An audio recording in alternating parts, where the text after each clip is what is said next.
The Wump World, written and illustrated by Bill Peet. The Wump World was a small world, very much smaller than our world. There were no great oceans, lofty mountains, giant forests, or broad sandy deserts. The Wump World was mostly grassy meadows and clumps of leafy green trees with a few winding rivers and lakes. It was perfect for the Wumps, who were the only creatures living there. The Wumps were simple grass eaters and spent most of their time grazing on the tall tender grass that grew in the meadows. In warm weather, they cooled themselves in the crystal clear rivers and lakes, and at night they slept in the shelter of the bumbershoot trees to keep the dew off their backs. Since the Wumps had no enemies, they wandered around just as they pleased with nothing whatever to worry about. However, the Wumps would have worried if they had known that someone a million miles away was watching their little world. One morning, the Wumps were awakened by a far-off humming sound. It seemed to be coming from somewhere above, and as the humming grew into a heavy roar, the sleepy-eyed Wumps crept through the trees for a peek at the sky. Zooming straight for the earth came a great flock of pot-bellied monsters, with tails and fins, spitting fire and shooting out streaks of black smoke.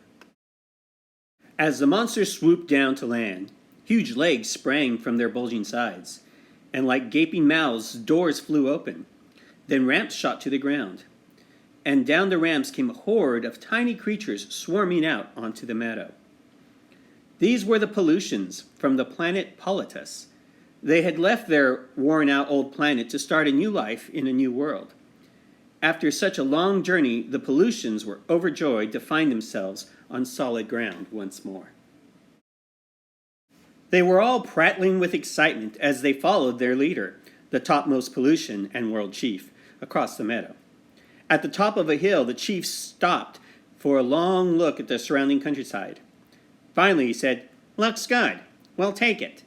Plant the flag, Sergeant, and let's get things going." One shrill trumpet blast brought giant machines thundering out over the yawning spaceships, rolling down runways and out onto the meadow. The timid Wumps had been watching warily from the shelter of the trees, and at the sight of the giant machines, they were horrified. "Wump, wump!" they cried, and in a wide-eyed panic they went humpity-clumping off through the trees to go diving headlong into the nearest cave. Then down they tumbled head over heels through a twisting tunnel to end up huddled together in dark caverns, while the earth-shaking machines rumbled and roared high above. Once they got started, the monstrous machines moved at a furious pace, gobbling up trees and grinding them to bits. More giant machines flattened the ground, followed by great scoopers and scrapers and diggers and gigantic cranes. Soon the entire Wump World was overrun. The busy little pollutions kept their mighty machines going full blast day and night without let-up, in a frenzy to improve their wonderful new world. Suddenly great cities sprang up, huge factory buildings with towering smokestacks, high-rise apartment buildings, and tall office buildings, and above them all loomed the 100-story skyscrapers. Along with buildings came a tangle of streets and freeways with on-ramps and off-ramps, overpasses and underpasses, jammed with trucks and buses and cars of all sizes rushing pell-mell in every direction. It was one great turmoil of noise and confusion, and there was still more to come. Meanwhile, the poor Wumps remained underground, wandering aimlessly through the caverns, feeding on the fuzzy green moss growing on the ledges and the mushrooms clustered in the crannies, and sipping the sweet water from the pools fed by underground springs. But they were very unhappy. For all they knew, they might have to spend the rest of their days down there. The Wumps didn't dare venture up to the surface, not even for a peek. They were much too frightened by the endless rumblings and roarings and loud screechings coming from above, and it was growing noisier by the day. There was more and more noise and more of everything. More buildings with more smokestacks puffing more and more smoke. More freeways with more traffic shooting out more and more clouds of exhaust. More trash and more trash piles, with more and more waste gushing into rivers and lakes. Pretty soon, the cities were so clouded by the factory smoke and the fumes from the freeways, the pollutions could barely breathe. They went sneezing and wheezing about the streets, grouching and grumbling and blaming one another for the awful mess they were in.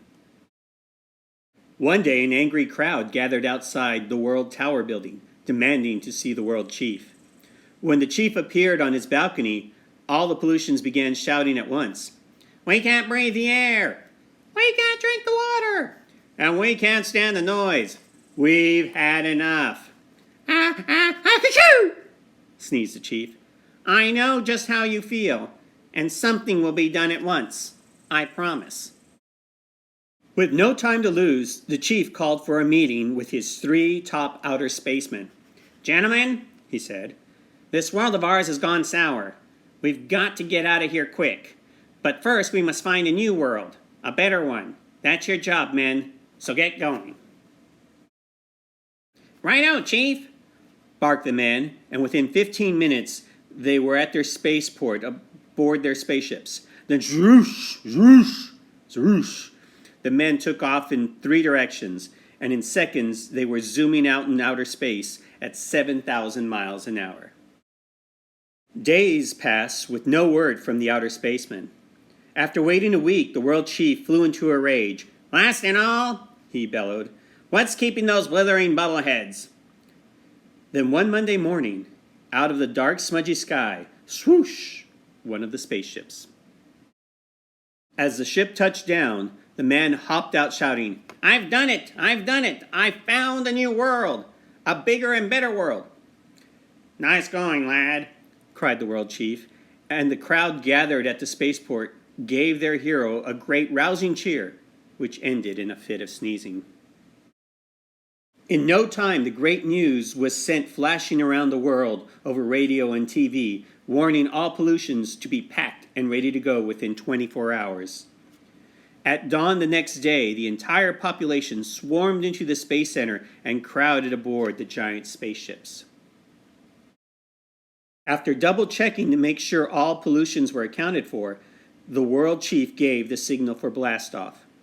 With a thunderous roar, the giant ships shot off the ground, kazoom, up and away through the smoke-blackened sky, and were gone. And at long last, peace and quiet settled over the Wump World. The sudden silence came as a shock to the Wumps. They could hardly believe their ears. Still, they wanted to take no chances, and so they remained in their caverns with ears cocked for the slightest sound. After a long, long silence, they decided it was time to go. And led by the biggest Wump, they crept up the tunnel to the cave entrance, to find it covered by a crust of cement. With one powerful push of his snout, the biggest Wump bumped his way through. Then, one by one, the Wumps waddled out onto a freeway and gaped in wide-eyed amazement. They had feared something awful was happening to their world, but this was much more than they could have imagined. They were staggered by the size of the huge buildings, with walls and walls of windows looming up on every side, and the broad layers of hard, flat crusts covering the earth, which felt strangely cold to their feet. There was no sign of any tree or tuft of grass. Even the sky was gone, and the Wumps wondered if there was anything left for them. At least they must find out. They wandered the freeways for miles, only to find more and more buildings with endless heaps of wreckage and rubble. For all they could see, their world was completely ruined. Footsore and weary, the Wumps were about to give up and head back for their cave when the biggest Wump let out a joyful "Wump!"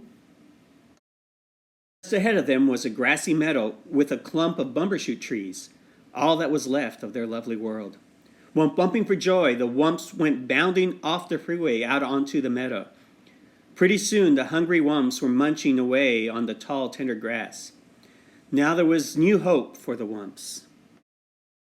In time, the murky skies would clear up, and the rains would wash the scum from the rivers and lakes. The tall buildings would come tumbling down, and the freeways would crumble away. and in time the green growth would wind its way up through the rubble. But the Wump World would never be quite the same.